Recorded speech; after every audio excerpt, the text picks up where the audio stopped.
Hello, hello, hello. How are you guys doing this evening? It is currently 1:54 a.m. and I woke up just a little bit ago. I fell asleep at about 10 o'clock tonight. And I woke up and I was like wide awake. I had the weirdest dream.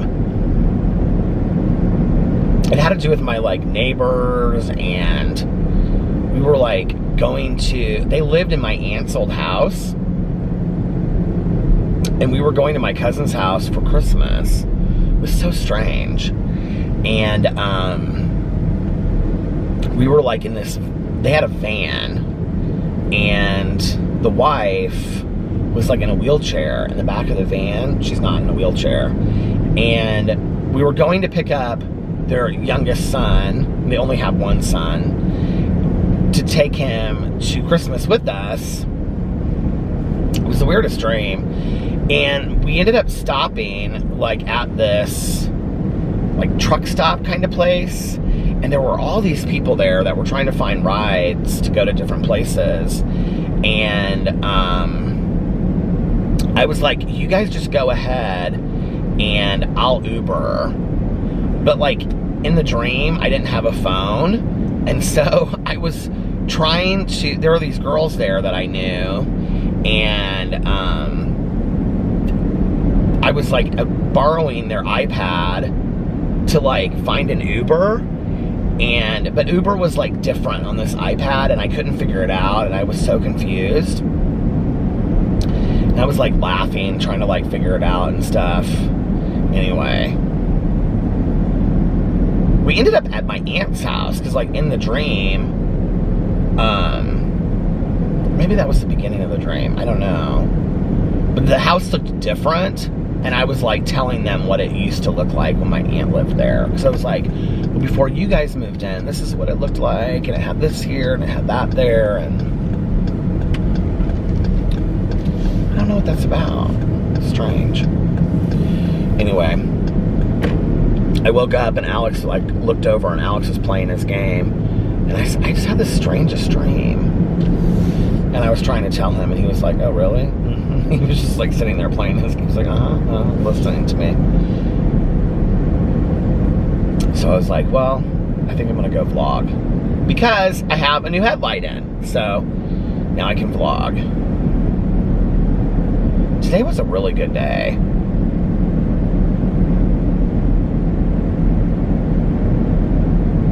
People ask me a lot, they're like, you always seem so positive and, you know, so upbeat on your channel, so positive, like, how do you do it?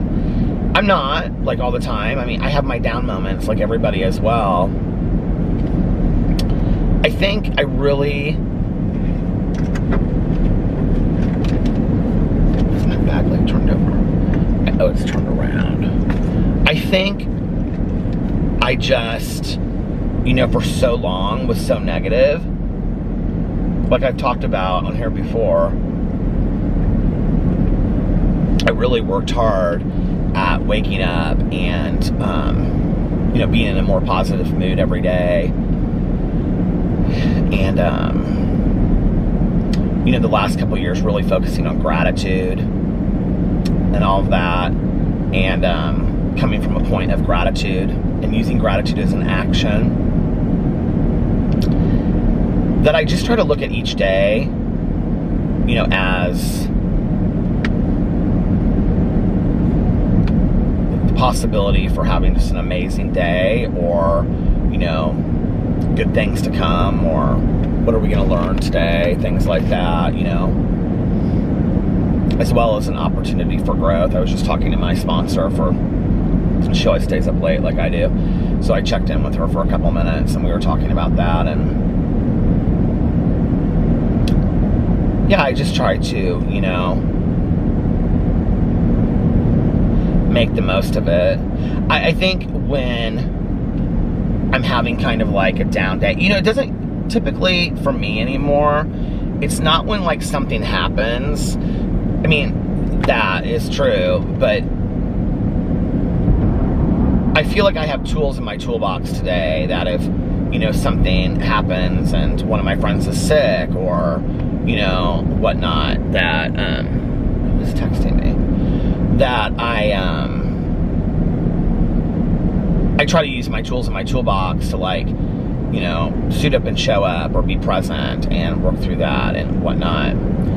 I think it's more just like kind of like waking up on the wrong side of the bed kind of stuff is really what I struggle with the most today, you know? When I wake up and I'm just like not feeling it, you know? I don't know if you guys feel the same way.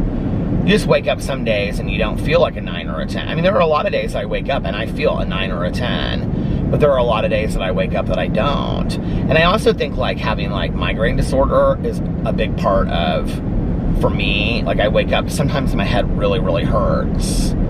And sometimes those days are, I try to like push through it, you know? I don't know. I've known so many people in my life that have it 100,000 times worse than I do, that I feel like I don't want to take my life for granted, and I want to just enjoy it to the fullest that I possibly can, and fill it with positivity, you know, kindness and compassion, and be intentional in that, you know? So yeah, no, I'm not like just a blaring light of sunshine all the time. I wish, you know. You know, I've had some friends of mine in my life that are just absolutely like angels on earth. And, you know, when I'm going through something, or like, you know, like when my mom was sick or whatever, and, you know, I'd see them and I'd say, how are you doing, you know? And they'd say, well, you know, I've had better days. Like, you know, I'm doing okay, but like things are tough right now. But like, I'm here for you. Like, what's going on with you? Like, you know, can I help you with your mom? Like, what's going on? And that was really a lesson for me in life, that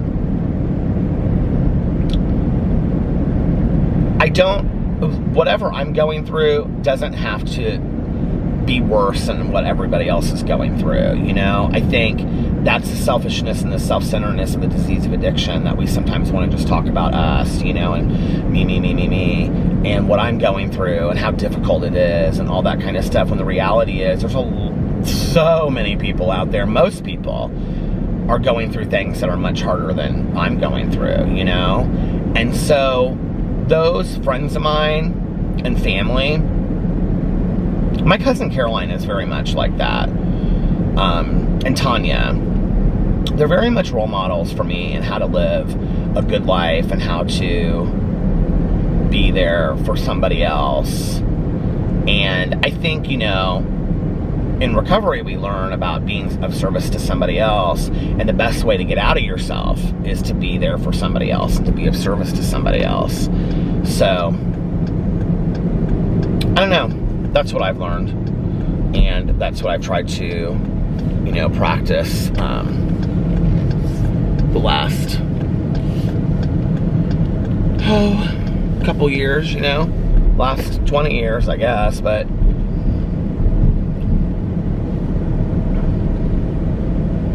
I also have realized that not everybody wants to hear your crap, you know what I mean? Just because you're having a bad day doesn't mean the whole world wants to hear about it. Who is texting me?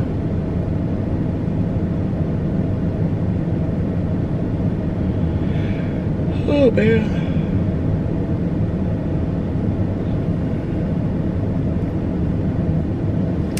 And I think that's, you know, a valuable lesson to learn. It's like,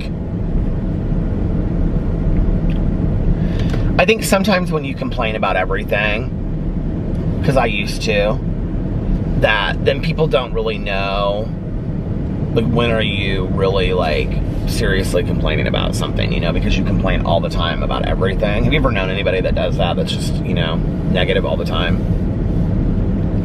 Or have you ever been that at a time in your life? And I think that there are times that, rightfully so, you know, I think hope is super powerful too, you know. I am such a big proponent for hope. And I've known, like, you know, my friend that passed away from breast cancer, I was telling this story to somebody the other day, like, she was such an amazing person, and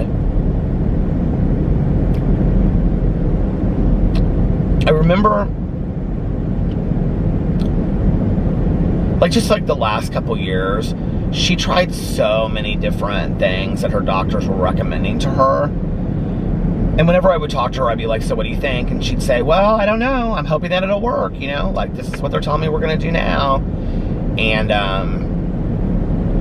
but then she'd be like, but, you know, we're going to do this, and I'm really excited about that, and we're, you know, going here, and we're going there. And, she didn't BS about being scared. And she didn't BS about being angry, but she was a woman of very strong faith, and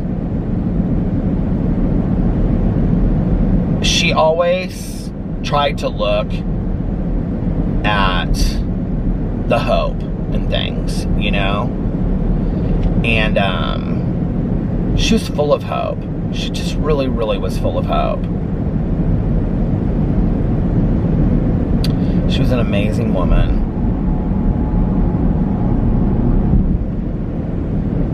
Talk about role models. She was really a role model for me, you know.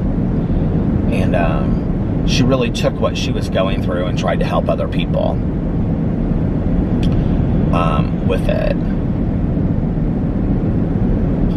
Like, I'd say to her stuff like, aren't you scared? And she'd say, of course I'm scared. I'm scared to death, you know. But I'm not going to let it, you know. I'm going to continue to try to enjoy my life the best I possibly can while I still can. And she was a really neat woman.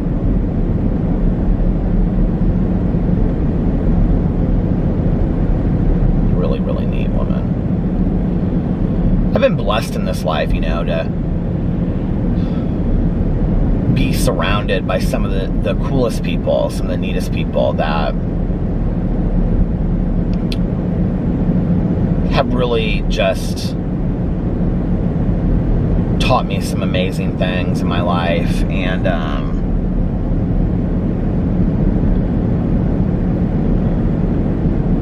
I feel like truly grateful for the people that I've had in my life.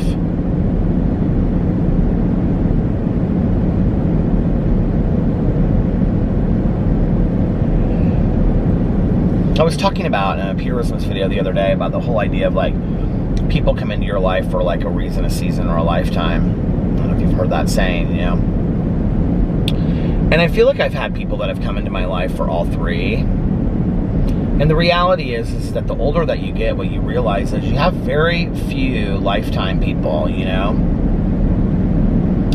I mean, I think at 48, my lifetime people that have been here, like Tanya, you know, Alex hasn't even been here for a lifetime, but I'm hoping that he will, you know. I mean, we're going on a long time at this point.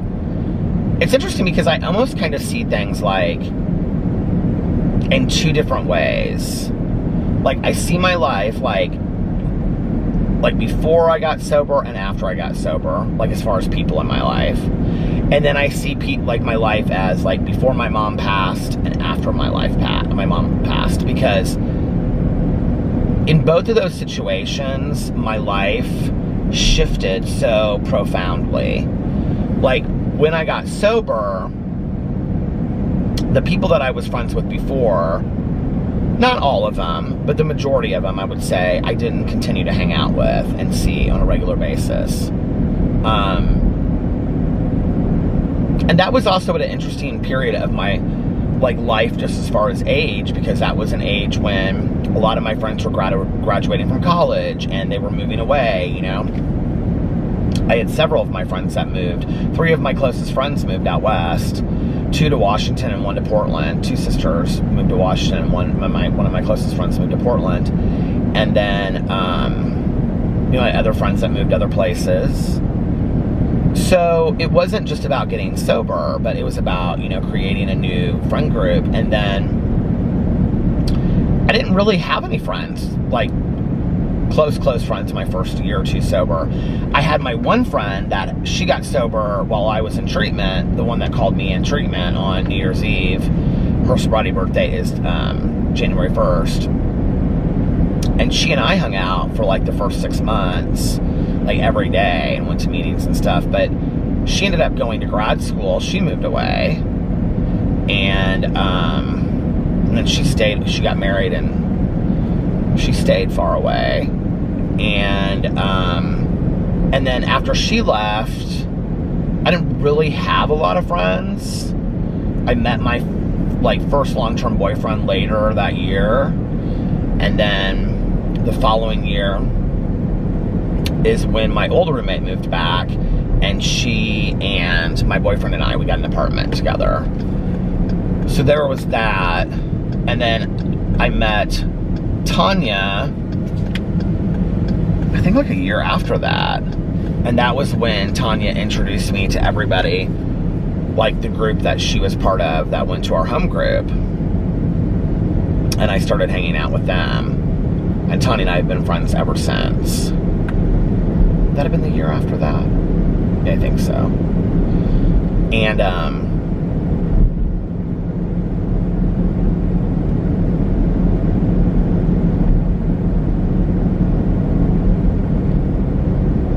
there was like something running in that field over there, but it didn't look like, it looked like a person. It was like tall. It was really weird. I almost kind of want to turn around and see what it was. It didn't look like a deer. It looked tall. I was going to turn around right there. That was weird. I always see weirder stuff when I'm like out late at night vlogging.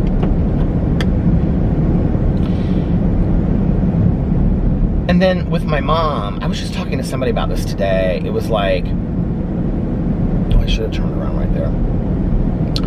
With my mom, it was like, I had a lot of people that were like helping with my mom. And so at that time, there were a lot of people that were around that I was really close with. You know, both before she went into the hospital for the last time, and then when she was in the hospital, there were a lot of people that were like helping with that whole situation. And close friends of hers, people from the church, people from 12-step programs, all that kind of stuff.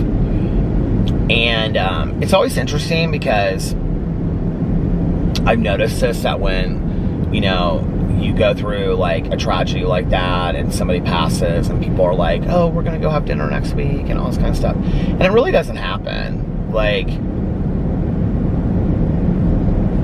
I had a lot of people that said that to me with my mom, you know, like, oh, I'm gonna call you. And some people that like were around a lot, and I could pick up the phone and call them too, you know, it's not just on them. I'm gonna turn around, I wanna see what that was. It was so weird.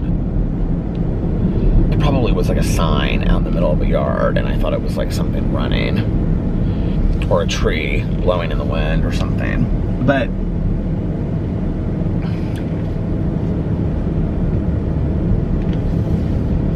you know, people always say like, oh, we're gonna get together all the time now and whatever, because I think that like being ill and death and stuff like that brings people together. It makes people closer. But I think relationships take a lot of work. And not just from romantic relationships, but like all kinds of relationships, you know, take work. And I think the other thing is also, I think that, because I have felt this with people when their family members have passed and I've been like close into that situation, it's like you don't want to be intrusive, you know? It's like, you don't want to like bother people and whatever. And I think that's a lot of why people don't reach out. I don't know. I honestly, at the time, I didn't even really think much about it. I wasn't like upset or something. But I also wasn't the person that would have like picked up the phone and called somebody and been like, yeah, I haven't seen you, we should get together. I am today that person. I wasn't then, but I am today. I almost feel like I'm gonna have to be coming from the other way to see it.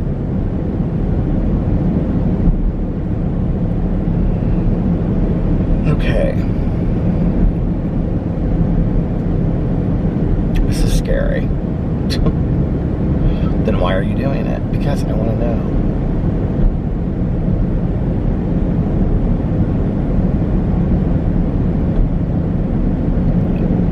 So then after my mom passed,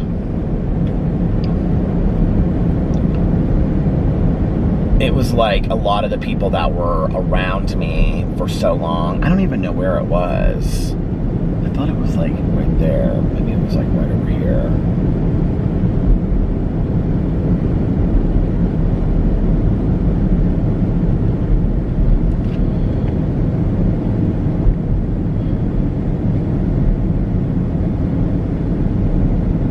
I can't even tell if these trees are like, well, it couldn't have been these, because this is like not a yard area, it's like fencing. So it had to be. I'm gonna have to turn around again and see, go back.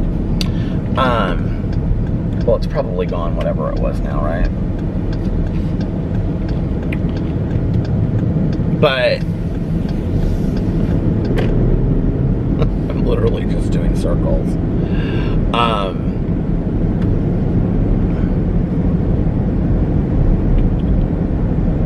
Like, all I thought about, you know, for that, like, 2 months was just my mom. Like, I got up and that's like, okay, what time am I going to the hospital today? Like, then, you know, I'd see people and, you know, it just... So when it was over, it was just, that was a weird feeling, too. Like...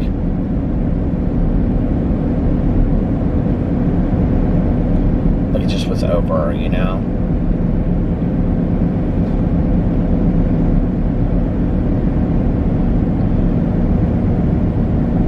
I don't think they really process that with people that are going through that, you know? Like,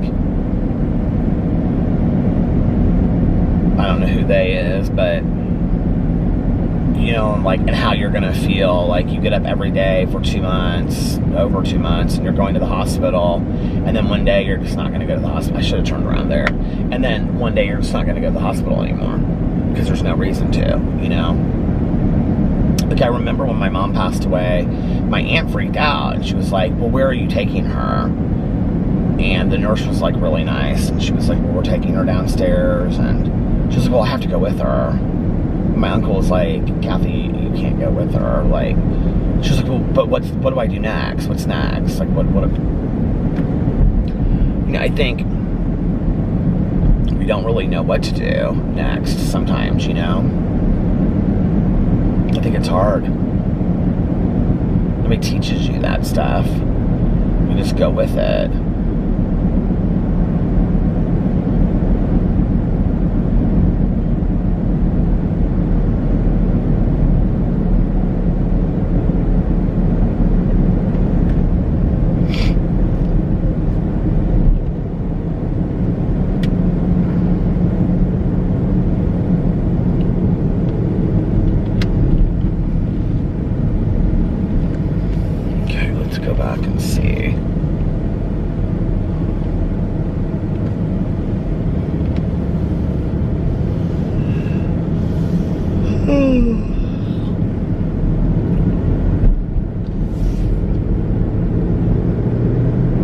It seems weird that I'm like coming up on 5 years that I've been on BookTube, will be next week, and 13 years that my mom has been gone.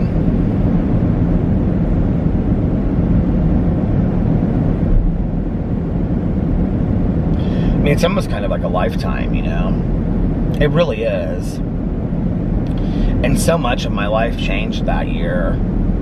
And it really feels like, I mean, it's crazy to think, you know, I talk a lot about, like, how time goes that quick, but at the same time, like, what my life looked like prior to that year and what my life looks like now is completely different. completely different. And,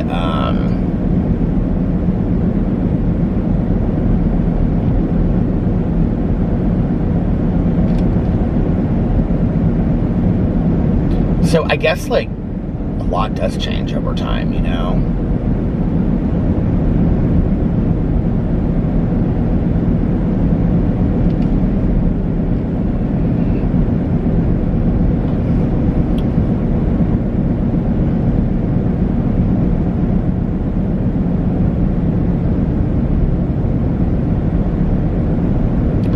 Do you know what's weird is that there's something about my life that I perpetually feel like, where am I at on time? I perpetually feel like I'm kind of looking to find my way back home, if that makes sense.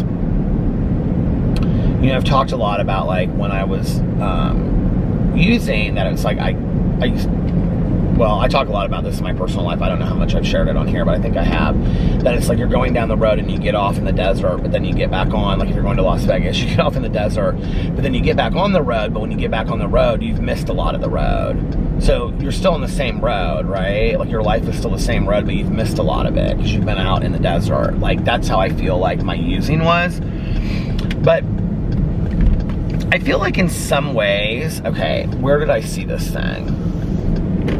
It would have been up here in this yard. Put my high beams on.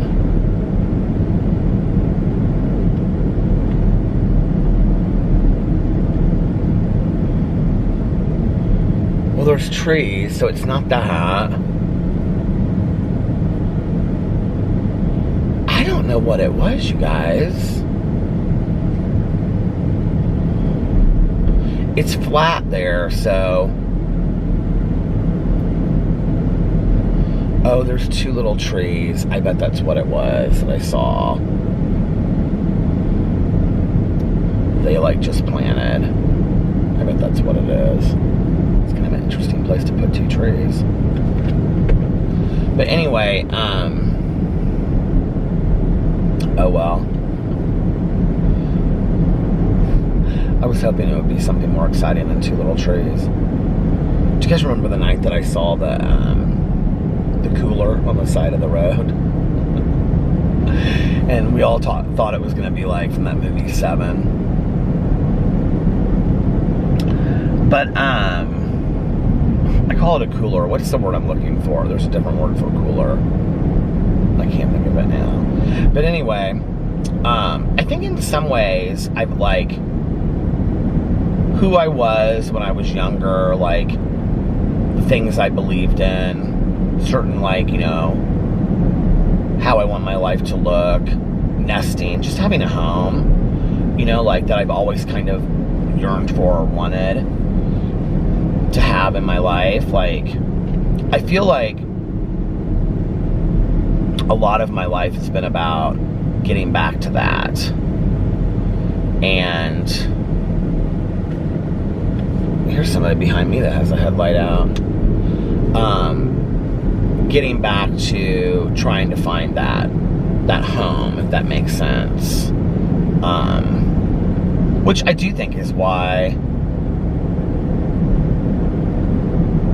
like, I spend time, like, you know, nesting and whatever, and like trying to make my bed nice, and, you know, which is silly probably, but whatever.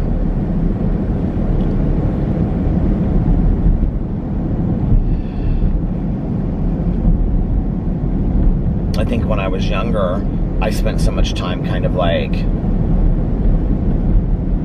not wanting to be who I was, being afraid of being gay, and not ever thinking that I could be like out and have a relationship, and then meeting alcohol and drugs and that becoming like my best friends in life, you know. But in reality, that's exactly what happened. And that was how I learned to deal with stuff.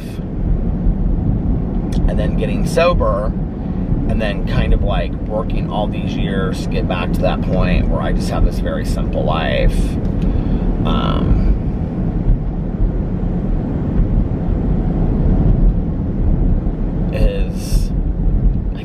what the majority of my life has been about, which is so funny, isn't it?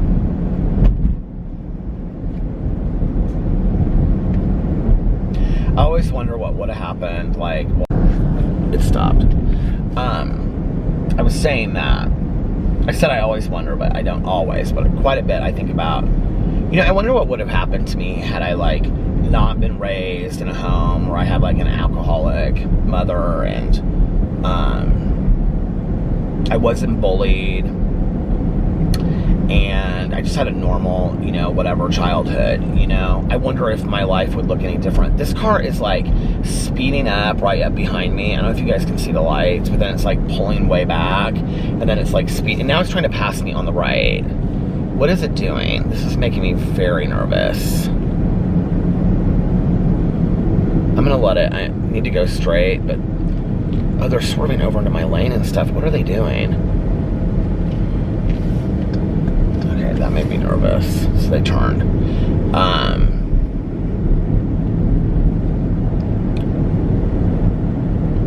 I just wonder sometimes, like, what my life would have been like,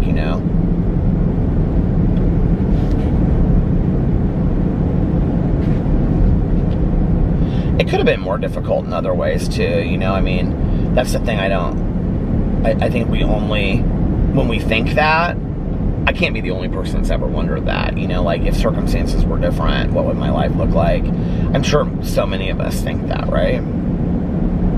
If I hadn't married this person, if I hadn't gone to school for this, I think we all think that to some degree about whatever in our lives, right?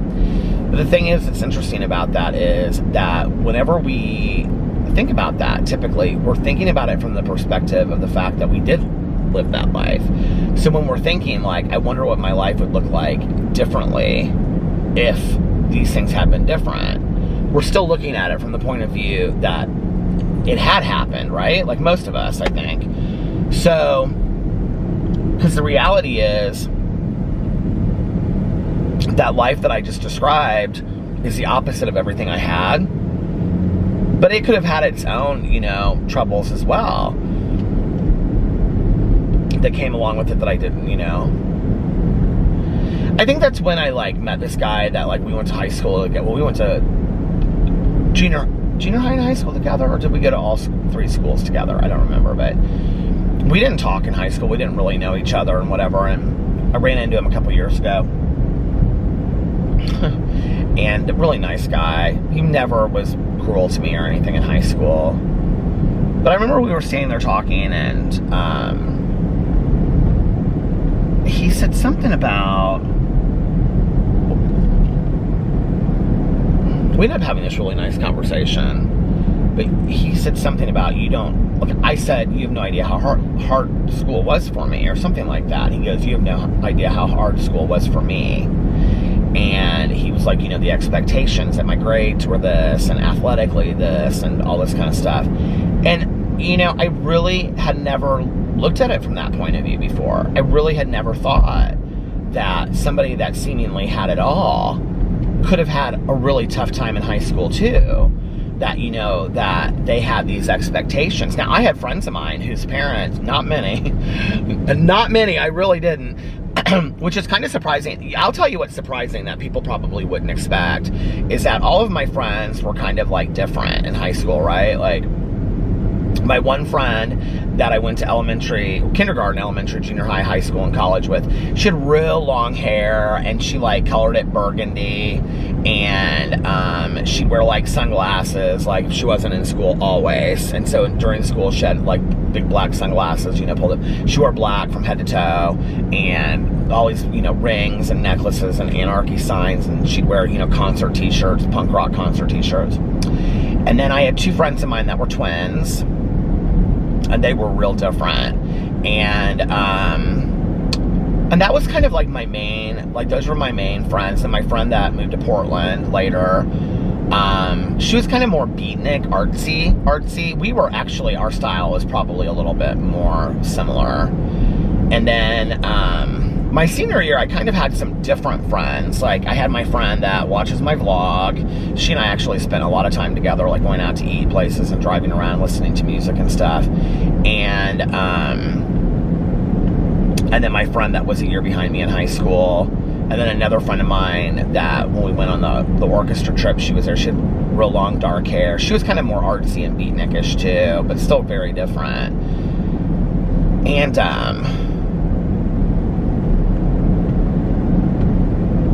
why am I talking about this? I totally just lost my whole train of thought while I was like going through my friends. I had a couple other friends too in high school.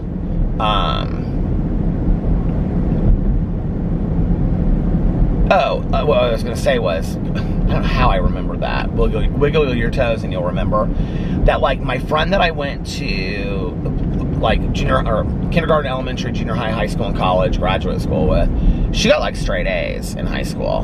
And I don't think she ever opened a book. My friends that were twins, they got straight A's in high school. My one friend that was a twin, she applied to Princeton, and just because she wanted to see if she could get in, she didn't end up going. She ended up going to IU, Indiana University. But she applied to Princeton, and the essay was compare and contrast two sides of a penny, and she wrote heads I get in, tails I don't, and she got accepted. I mean, her SAT scores were incredible.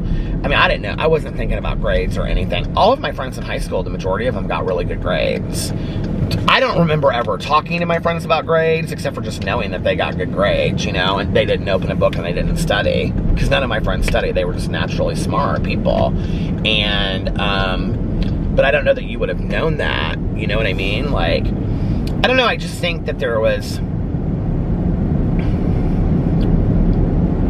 I think that's such a tough age anyway, you know, when you're kind of coming into your own. Like, for me, 18, 19 was really tough. Like, I was scared of growing up because I didn't know what that meant. And I think that my drinking and using really had so much to do with being not wanting to accept being gay, even though I was out by that point. But I think it made me more comfortable in being gay. And I also think that I had really no idea what it meant to grow up and, you know, be responsible. And I think it kind of just kept me stuck in time. And I didn't really think about much of that. I really think that had a lot to do with it. And,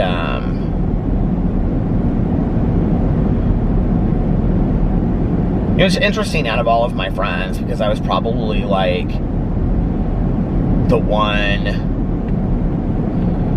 that didn't just, like, at 18 or 19, like, I don't know, like, I just didn't feel prepared. I was scared, you know? I started talking about a friend and I said her name, so anyway. But, you know, it's crazy, like, I would, like, visit my friends, and, because this person has their brights on, like, bright. And not often, though. I didn't go down to Bloomington very often. And they would... Well, I have actually kind of a funny story about visiting a friend of mine. But anyway, you know, they acted like they were like 35. And I can remember going down there and seeing them. And I felt like so behind the times. And yet, I was living in an apartment complex in Indiana, and my neighbors were like 30-year-olds, and I was going to school with people that were in their 30s and 40s, because I went to like a city school, you know, and my friends that, like, I hung out with, the majority of my friends and stuff were older. So it's interesting to me, you know, I look back on that. But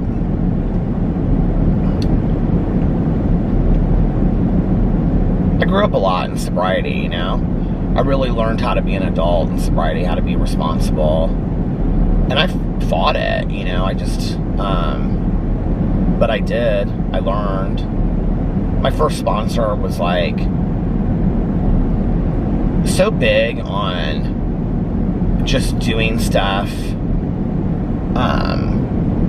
like, just day-to-day stuff. Like, I know this is gonna sound corny, but, like, making your bed, balancing your checkbook. Well, that was, like, a big deal for me. That came that year. But, like, making your bed and vacuuming your carpet and keeping your bathroom, you know, spotless, and keeping your kitchen spotless, and you know, all that kind of stuff. Not leaving trash just in a bag in the kitchen, but like actually bagging it up and, you know, taking it out. And my apartment after I got sober was just so clean. It was so spotless. And I really took pride in that, you know, in really having a clean apartment. And it wasn't a big space at all, but I took pride in my space, you know, in a way that, like, I think I had totally taken for granted before. Just didn't care. And I got sober, and all of a sudden, you know, it, like, meant something so completely different to me. Like, I've told a story on here about, like, the coffee maker. Like, I can remember, like, cleaning that coffee maker. Like, I wanted it to be spotless. I was so proud of it that if somebody came over and wanted a cup of coffee, I could, like, make them a pot of coffee, you know, like one of my recovery friends and whatever. And I was so proud of that, you know.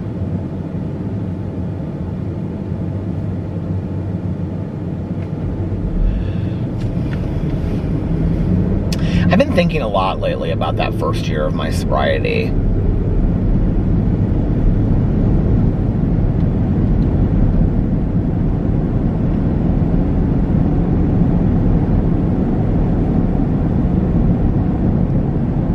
You know, some of the meetings that I go to, there's quite a few newcomers, which people that got sober during COVID at home with no meetings to go to, and just doing it on Zoom calls and stuff. God love them. I don't think I could have done it. I really don't. And if there's any of you out there that got sober during COVID, you're a miracle. You literally are a miracle. And I think for people in early sobriety that stayed sober, you know, during the lockdown and stuff like that, I think I don't know how I would have done it back then. I had to see people and be around people that were sober, even if we weren't close friends. Like, I had to have that connection. I was such an isolator that I would have totally isolated back then and just not been around anybody, you know? And I would have used it as an excuse. But I think because there's quite a few newcomers at the meetings that I go to, recently, that it's forced me to take a look at who I was in early sobriety, you know. And it's funny because I look back on myself and, like, the reality was I was just a scared kid that had no clue what I was doing, you know. I mean, really, I was just a scared kid. And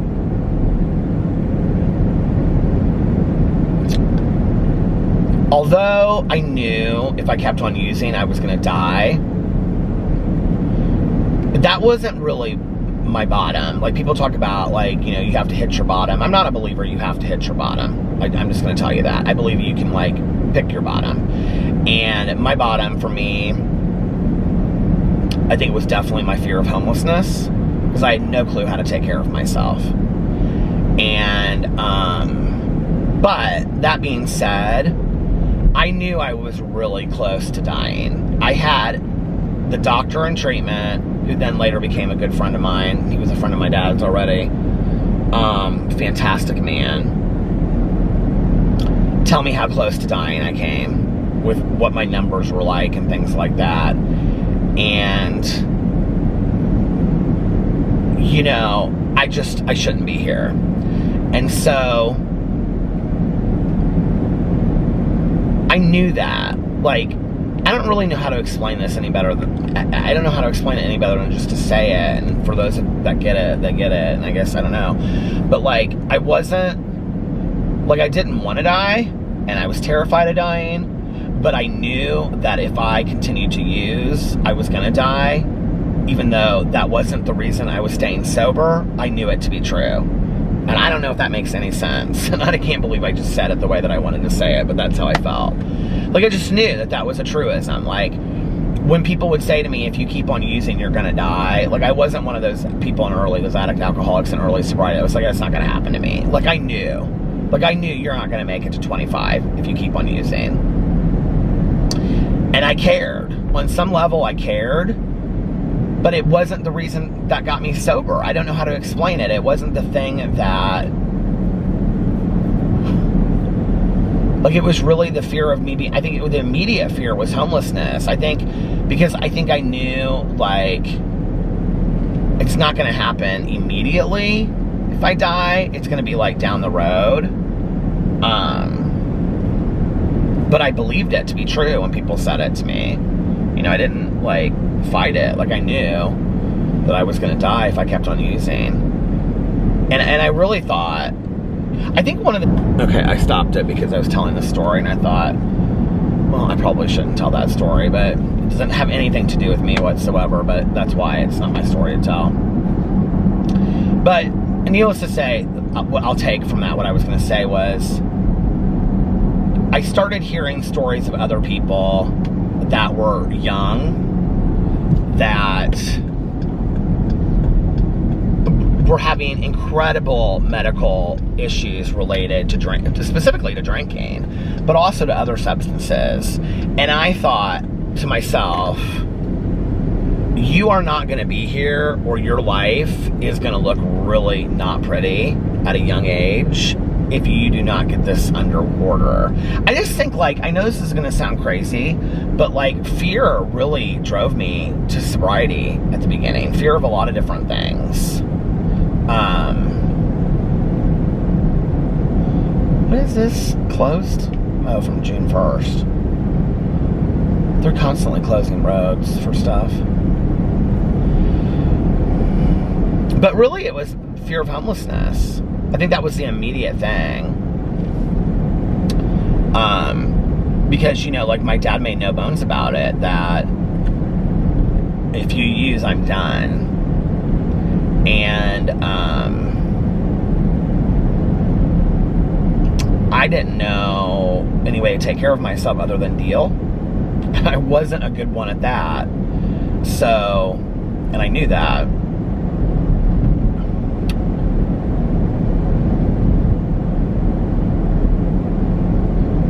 And then that kind of turned into me, like, I think that's where the pride started, you know? That, and I did meet so many people in early sobriety that were or had been homeless. I met tons of people, you know?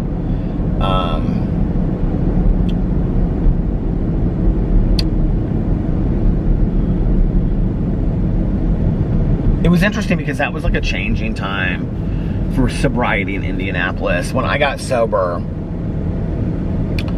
the one thing that I was suggested to do that I refused to do was going to a halfway house. And Indianapolis at the time only had like one or two. I know St. Vincent's Hospital had a halfway house. That was the one that they wanted me to go to. And then there was another one downtown, and they didn't recommend for me to go to that one, and I refused. I was like, you know, I'm not going to a halfway house, blah, blah, blah, and all this kind of stuff. Which I think is where this ironclad contract came from, that I had to, like, follow all these things. To go to 90 meetings in 90 days. I had to go to counseling twice a week. I had to go to aftercare. My dad had to be able to talk to my sponsor and all this kind of stuff. And I can remember I said to him, where do I sign this? I was sitting with him and my doctor, and he was like, you don't sign it. He was like, because I had all these, like, you know, contracts like this before.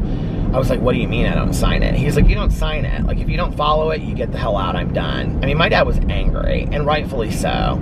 I think he was scared that I was going to end up dead, but I think he had come to terms with that. And I think that he was scared. I think he had come to terms with the fact that I think that he just believed that I was going to be dead. Oh my God, the battery is dying. Well, I have another battery.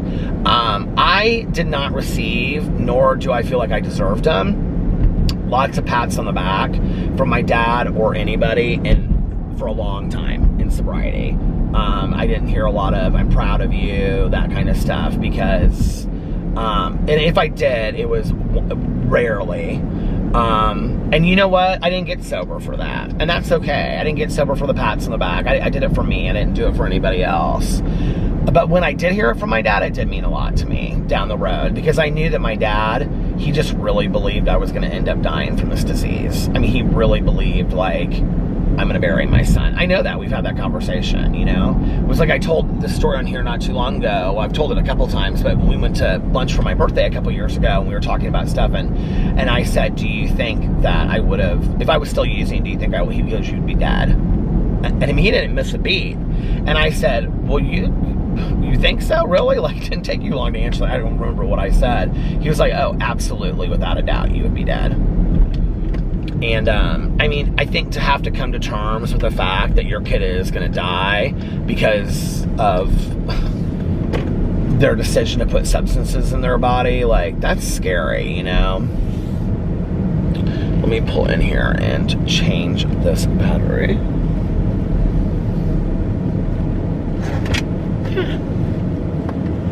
All right, I'll be right back. Okay, I'm back. You know, I said this on my Peterisms video today, that I don't remember what it was in reference to, but somebody had asked for a birthday shout out, and then they also said that their husband had just celebrated 2 years sober, so I was congratulating him on that. And I was saying that, you know, I think today we expect so much from our addicts and alcoholics in early sobriety. I think it's important for us that have been around for a while to remember what it's like in early sobriety, you know? I seriously, for my first 2 to 3 months, like, it was just enough for me to get up and not use. I was just actually thinking about, while I was changing the battery, that, like, I didn't see my dad a lot in early sobriety, and I don't think he really wanted to see me a lot, to tell the truth. But one of my favorite days of the week was my dad would come, and he would take me grocery shopping. And so, like, when I got out of treatment, he had the refrigerator stacked with, like, juices and lunch meat and all this kind of stuff. And it's always been kind of like a fond memory for me, you know, and like a new coffee machine and stuff, coffee maker. It's always been like a fond memory, but at the same time, it's a hard memory for me because I think about how difficult that must have been for my dad, you know, to, like, go to the grocery and, like, buy all these groceries for his kid that all he wanted was to live, you know?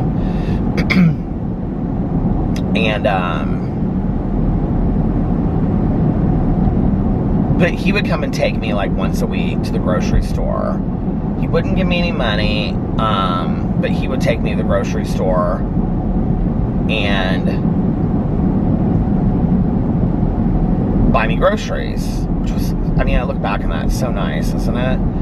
And I remember we would just, like, laugh, you know, and talk and stuff, and he would ask me, and my dad tried really hard to understand, like, recovery and stuff, and he really tried to educate himself and understand, you know, and so he'd ask the right questions and ask about counseling and all this stuff. When I got sober, the counselor that I had was this gay guy, and the doctor recommended that I go see, and I saw him twice a week. And, you know, it was really good for me to see somebody that I could actually sit there and talk to comfortably about dating and coming out, and that really helped a lot.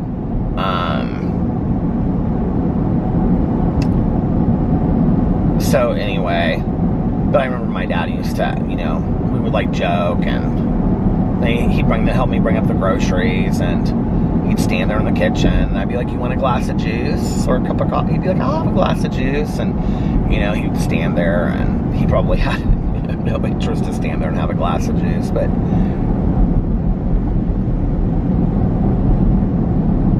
I think it was like some of those moments that I'm here today because of those moments, you know. And the power to make somebody feel human again is, like, really powerful, you know, when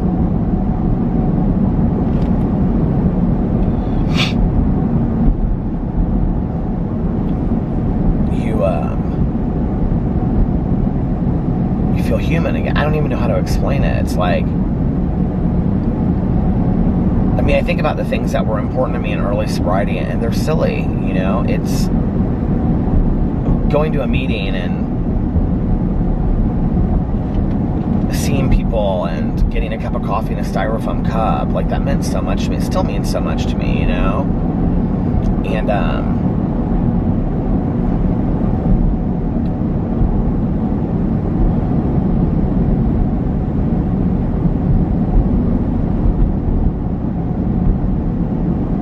or like, I can remember coming home from meetings. I didn't have any place to be, you know, late, so sometimes I would go out and eat with people, but not very often. So I would be home, you know, latest 10 o'clock. And we all know I'm a night owl. So, you know, I would put on my pajamas. Like, I can see them in my head. I had these, like, different, like, pajamas that were short sleeve pajamas that, like, buttoned up with the big buttons, you know? Like, see, that's what I'm talking about, finding home again, you know? And I would put my pajamas on, and sometimes I would take a shower, and I would sit out in the living room, and I'd make a pot of coffee, and I would, you know, read a little bit of literature. It's so funny because, like, reading some of this literature over again with my group, you know, on Monday nights that we do, because it's like I remember specifically reading certain parts of literature, like when I first got sober, you know, or certain books. And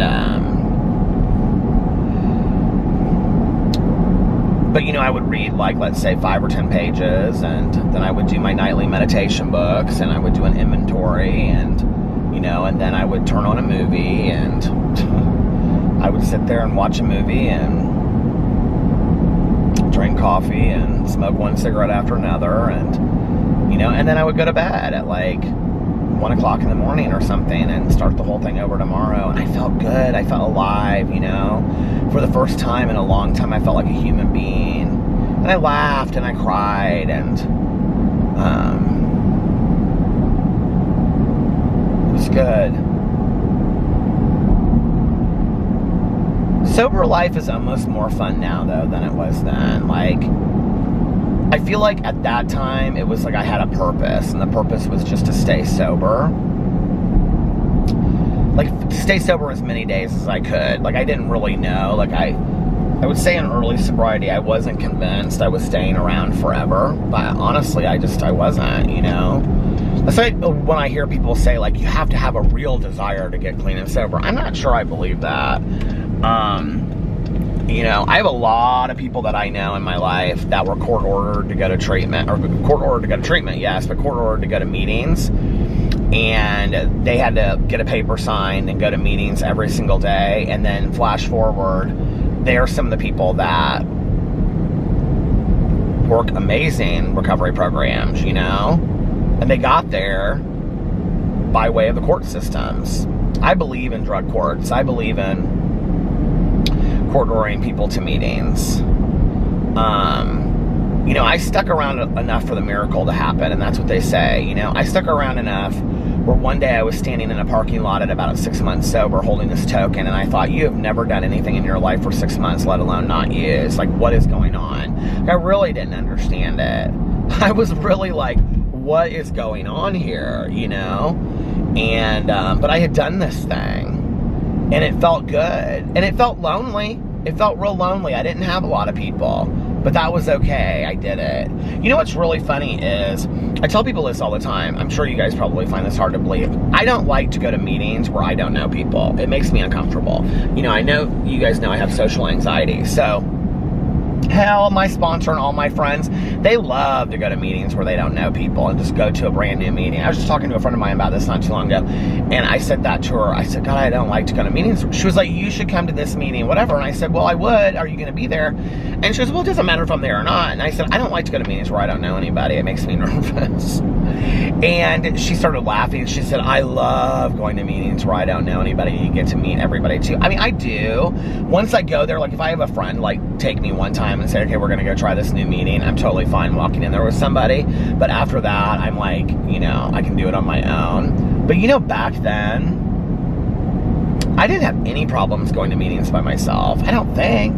I don't really remember it that way. I didn't talk to a lot of people. And I sure didn't share a lot in meetings. And if I did, I shared stuff that I thought you would think that I sounded smart for sharing, which that's a waste of time. Don't do that. don't waste your time in meetings saying what you think other people want you to hear. It doesn't matter. I don't do that crap today. I share what I need to share in meetings today. And, you know,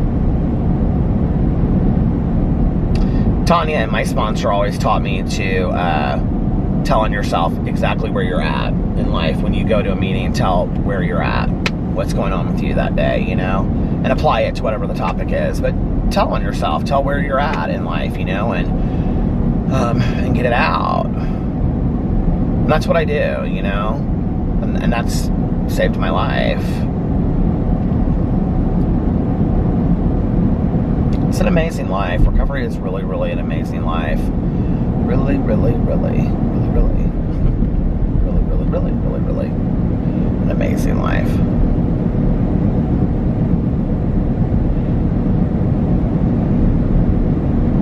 Do you know what's so funny though is I don't really like do a whole lot different now than I've ever done. I mean, obviously, like the 4 years that I didn't go to meetings, I do a hell of a lot more than that. And people joke with me now. They'll be like, what did Tanya say to me today, or the other day? We were in the car and I said something, and she looked at me and she goes, oh, okay. And she goes, you're kind of like a third year. And I go, what are you talking about? And she goes, like, you're kind of like somebody that's been around for about 3 years now. Because when I came back in, I hadn't been going to meetings, you know, and even before that, I wasn't like super invested. And I mean, like, I'm real invested, and it's that has saved my life in my marriage and my relationships and given me the amazing life that I have today. That is all rooted in the foundation of sobriety, period. And not just not using, but actually working a sobriety program and cleaning up the wreckage of my past and making amends to people and surrounding myself with a positive support system, working steps, doing inventory, you know, all of that has, you know, and marriage counseling too, but that's like outside issues is what we call that. But all of that is really given me this life that I have today, you know. But Tanya was joking because, like, back in the day, I would never have said some of the things that I say now as far as, like, very program kind of stuff, you know. But I believe it. I believe it because it works, you know. And it's worked for me. And it's just, it's, like my old sponsor said, it's given me a life beyond my wildest dreams. And I didn't think that was possible, you know. Even sober for a while, I would sit in meetings and hear people talk, and I would think they're damn liars. They are damn liars. Because sure, we put it down, and there might be some good moments here and there, but there's not really a peace or a serenity that comes with it. Well, I wasn't seeking it, you know, and I wasn't doing the work for it.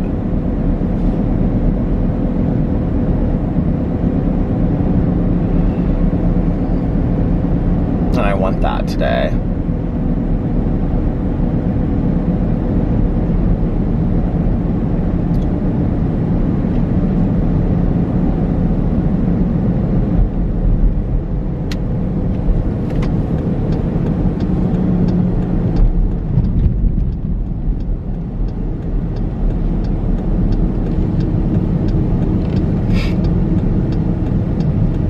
And I've met the most amazing people as a result of it too, you know.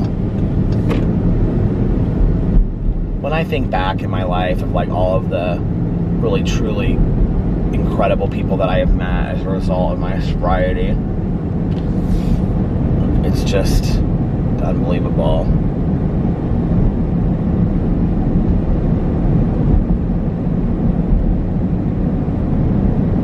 I wouldn't even have my friends, you know, my best friend.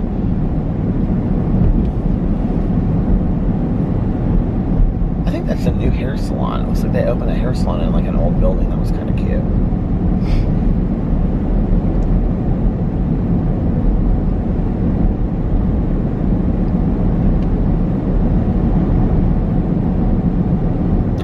And I wouldn't have had the relationship that I had with my mom, you know? I don't think that,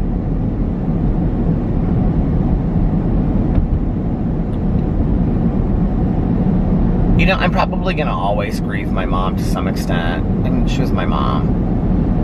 I don't feel it on the level that I used to feel it anymore.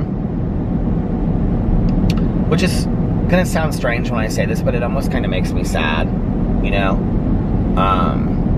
I'm very thankful to this vlog.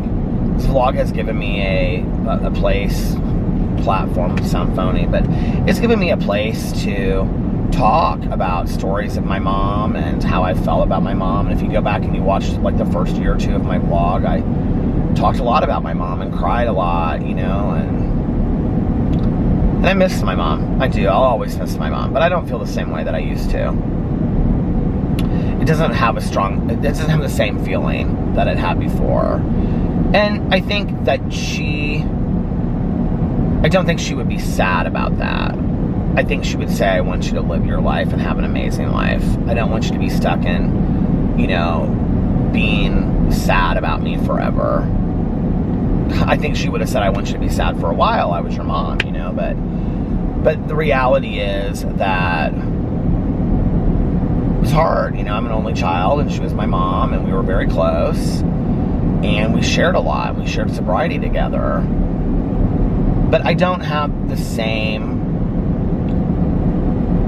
this is so weird, like just coming around this corner, I was just remembering a book that I listened to right around this corner. It's so strange. But I don't have the same deep feelings of grief that I used to have. I don't know why, but I think like my mom and I had such a cool relationship, such an amazing relationship, and we were able to talk about things and get things said that needed to be said, long before we even knew that she was sick, but just talk about all kinds of stuff. We were able to, speak the language of recovery between a mother and a son, and I was able to have a mom again and be the son, instead of having to take care of my mom like I had to, like most of my life, or I felt like I had to some degree. And, recovery gave us that. And I'm forever indebted and thankful to recovery for that, because if it wasn't for my mom being sober, which I never thought she would, I always tell people, hold out hope, you don't know. My mom was 51 when she got sober. I know men and women today that are getting sober at 60 to 70 years old, okay? You don't know. I do. I know 70-year-olds that are getting sober today. You have no idea. Somebody might get sober. Somebody might get sober at 70 and be alive to 95 and have 25 years sober. You just don't know, So I always tell people to hold out hope. But yeah, if it hadn't been for sobriety, my mom and I wouldn't have had the relationship that we had at the end. And I think that there would have been a lot of animosity and there would have been a lot of anger there when my mom passed. And I think that it would have been completely different. And we were able to just put a lot of that aside and really just be Peter and Mom and have that relationship, and I'm very thankful for that.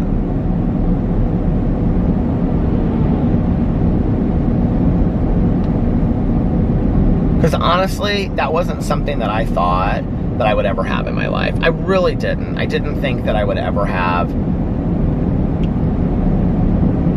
There was so much of my life that I thought that I was just going to have to take care of my mom, that she was like this burden, It was always like... Do you know what's so weird? It's like I'm sitting here and I'm saying this, and it's like I can remember her calling me, like when I was like older, like after I graduated from high school. I can remember her calling me and talking to her drunk, but like I can't hear it. Like, isn't that so weird? Like I can't like hear what that was like. Now, as a kid, I can remember that. I can remember what that was like, because I can see myself, and I was at my dad's apartment, and I would like call my mom, and she would be drunk, and then the next day she would apologize for it, because she remembered enough of it that she would say like, I'm really sorry, like she felt horrible for it. But I don't remember like having conversations, probably because I was drunk too,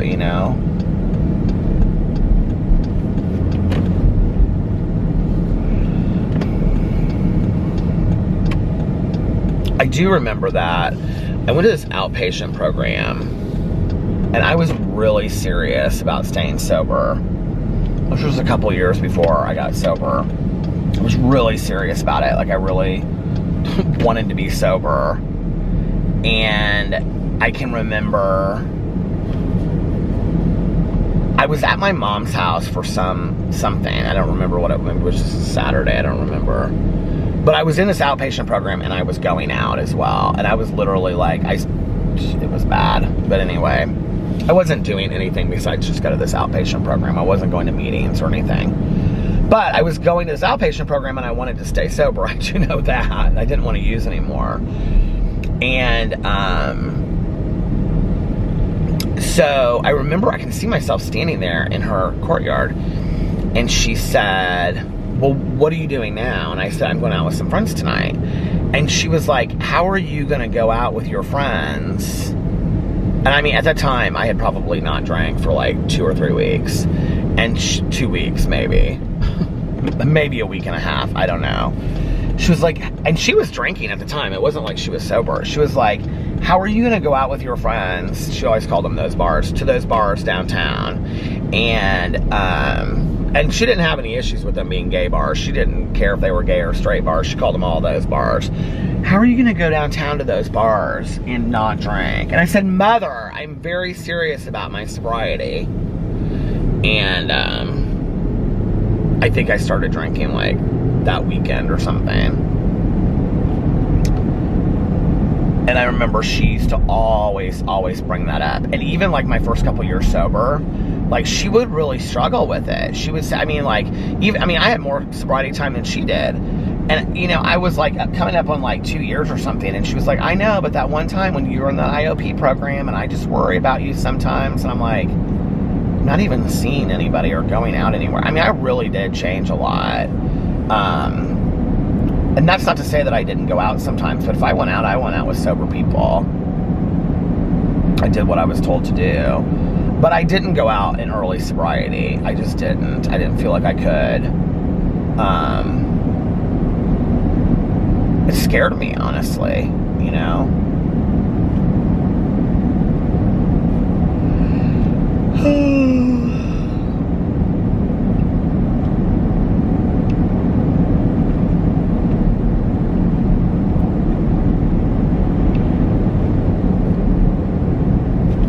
Not that outpatient, but another outpatient program that I went to. I had this guy that was like such a fantastic counselor. I really liked him. And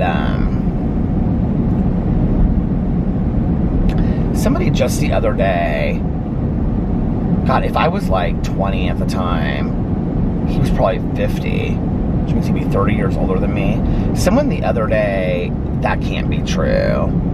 They said he's still running this one program. And I was like, are you kidding me? Like, he was such a great counselor. And he was like, 20. He had to have been 30 years older than me. He had to have been 50 when I was 20. He had to have been. Which means he'd be almost 80 running a program. That can't be true.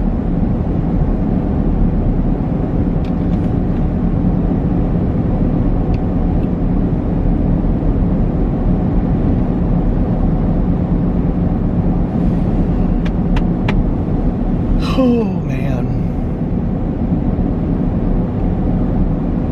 Maybe that's why I've been drawn to, like, making my little coffee corner in my house lately.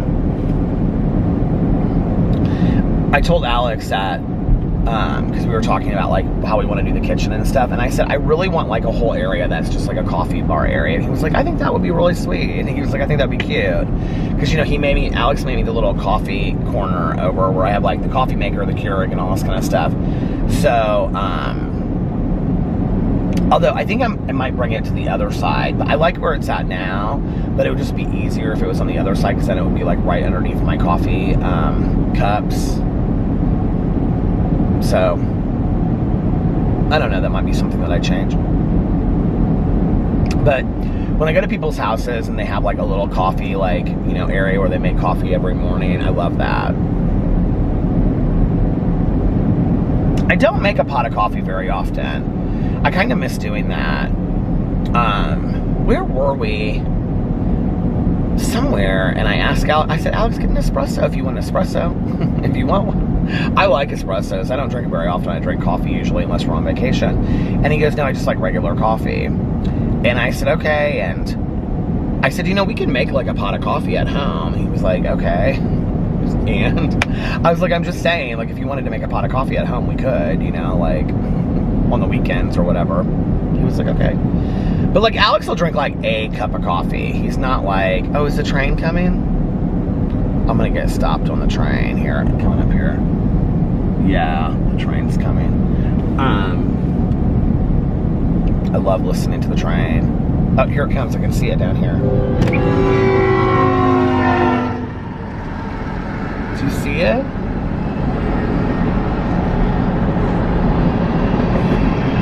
I love the sound of the train.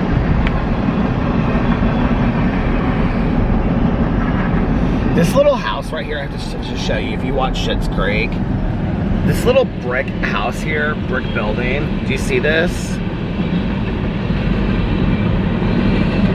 Right there. I don't know why, but that reminds me of the apartment that Patrick gets in Schitt's Creek. I don't know why.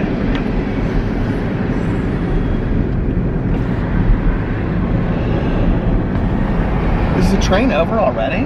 That was no. I was gonna say that's a short train.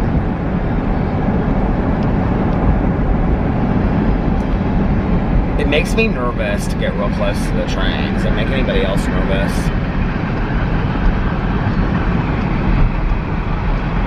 Like, I'll show you what I do. You guys are gonna be like, Peter, you are so silly. So the train's right there. What I don't like is to have a car behind me and a car in front of me. I don't want to get like, listen, I'm just saying, I don't want to get bumped on the track or any of that stuff. So this is the only place I ever see a train. It's fast. Look at that train. Do you guys see this?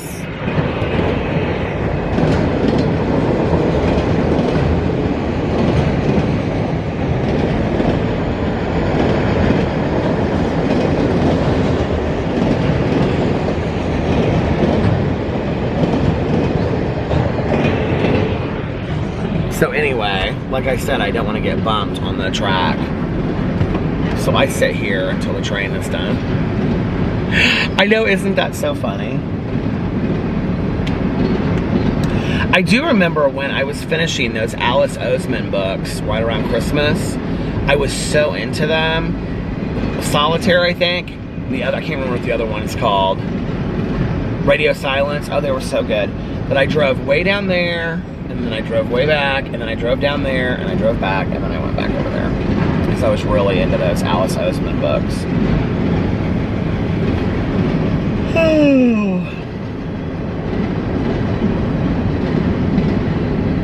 Does anybody live by a train, like right by a train track?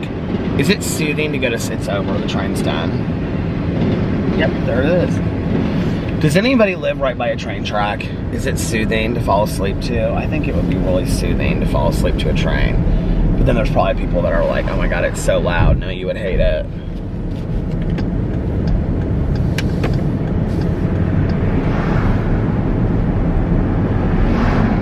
We listen to those rainstorms every single night on Alexa, and it just totally puts me out completely. Like out. I'm like out. All right, you guys, well listen, with the end of the train comes the end of the vlog. That's the rule. No, that's the rule for tonight. And I'm gonna get off here now and I'm gonna listen to some of my audiobook and see if I can get any more into it. So, yeah, if nobody else has told you this today, I love you. Most importantly, make sure that you reach out to somebody and let them know how much they mean to you today. Practice random acts of kindness. Like I also always say, practice random acts of kindness, but like I also always say, don't tell anyone. You know, I don't even know that I can do my old outro, even if I wanted to. I don't know that I remember everything. Do you guys remember everything I used to do? I don't even know. I would have to go back and watch one of my old outros to see. Let's put some kindness, love, compassion, hope, understanding, tolerance, love, wonderment, and awe, and hope. Let's not forget hope tonight. and love.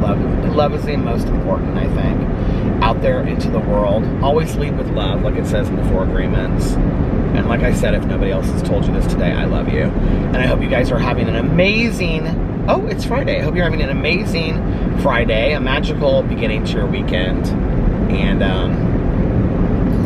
yeah, have an amazing Friday. And I love you guys, and I'll see you tomorrow. Bye. Love ya!